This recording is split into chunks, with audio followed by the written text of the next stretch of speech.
હાલ આજની વાત કરવામાં આવે, આજે રાજ્યમાં એટલો વરસાદ નથી નોંધાયો. આપ જોઈ શકો છો આ તરફ દક્ષિણ ગુજરાત સહિત નર્મદા, છોટાઉદેપુર, દાહોદ અને પંચમહાલ જિલ્લા માત્ર આટલા જ જિલ્લા છે કે જ્યાં યલો એલર્ટ આપવામાં આવ્યું છે. પરંતુ આવતીકાલથી આ મેપમાં અથવા તો આ જે હવામાનની આગાહી છે એમાં ફેરબદલ થવા જઈ રહ્યો છે.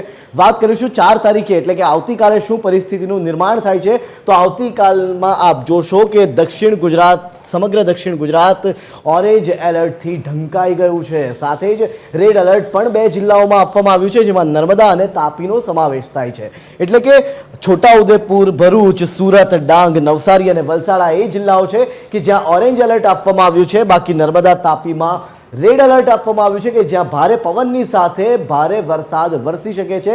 સાથે વીજળીના કડાકા અને ધડાકાનો અનુભવ પણ આ 2 જિલ્લાના લોકોને થઈ શકે છે. આ સાથે જ આણંદ, વડોદરા, પંચમહાલ, દાહોદ, મહીસાગર, ખેડા અને અહીં ભાવનગર, બોટાદ, અમરેલી અને ગીર સોમનાથ આ એ જિલ્લાઓ છે કે જ્યાં યલો એલર્ટ આપવામાં આવ્યું છે. એટલે કે ત્યાં છૂટો છવાયો વરસાદ વરસશે. બાકી જ્યાં ઓરેન્જ એલર્ટ આપવામાં આવ્યું છે ત્યાં પણ ધોધમાર વરસાદ વરસવાની આગાહી કરવામાં આવી છે. તો 5 તારીખે શું પરિસ્થિતિનું નિર્માણ થાય છે એના ઉપર એક નજર કરીએ. તો 5 તારીખ આવતા આપ જોશો કે રેડ એલર્ટ કે જે નર્મદા અને તાપીમાં હતું એ આ તરફ સુરત, નવસારી અને વલસાડ સુધી પહોંચી જાય છે. એટલે કે એમ કહી શકાય કે જે પ્રકારનું હાલ હવાનું દબાણ અને પ્રેશર સર્જાઈ રહ્યું છે, વરસાદ અહીંથી દક્ષિણ તરફ જતો જોવા મળી રહ્યો છે. કારણ કે જે રેડ એલર્ટ નર્મદા અને તાપીમાં હતું 4 તારીખે એ 5 તારીખ આવતા એનાથી પણ નીચે એટલે કે આ તરફ તાપી, સુરત, નવસારી અને વલસાડ સુધી પહોંચી જાય છે.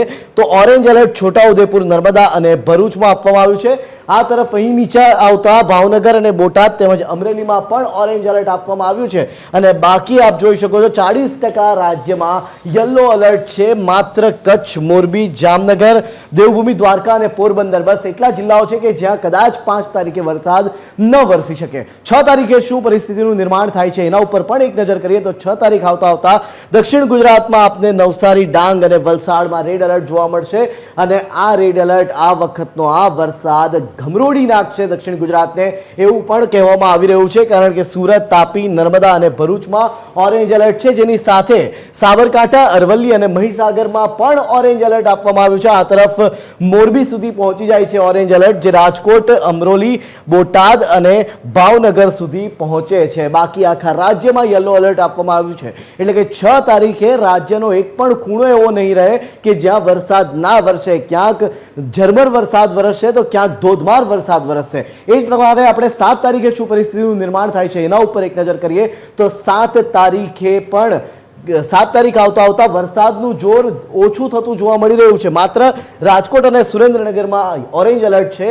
બાકી જે દક્ષિણ ગુજરાતમાં રેડ એલર્ટ હતું ત્યાં ગ્રીન એલર્ટ, એટલે કે ત્યાં વરસાદ ખૂબ જ ધીમો થઈ જશે અથવા તો નહિવત વરસાદ પડે એવા જ કંઈક દ્રશ્યો આ તરફ જુનાગઢ, ગીર સોમનાથ, પોરબંદર, દેવભૂમિ, દ્વારકા અને જામનગરમાં પણ છે. પણ બાકી કચ્છ, પાટણ, બનાસકાંઠા, મહેસાણા, સાબરકાંઠા, અરવલ્લી, મહીસાગર, પંચમહાલ, દાહોદ, ગાંધીનગર, અમદાવાદ, ખેડા, આણંદ, વડોદરા, બોટાદ, ભાવનગર, અમરેલી અને મોરબી આ એ જિલ્લાઓ છે કે જ્યાં યલો એલર્ટ આપવામાં આવ્યું છે. એટલે કે આવનારા 4 દિવસ ખૂબ જ ભારે રહેવાની હાલ સંભાવનાઓ છે.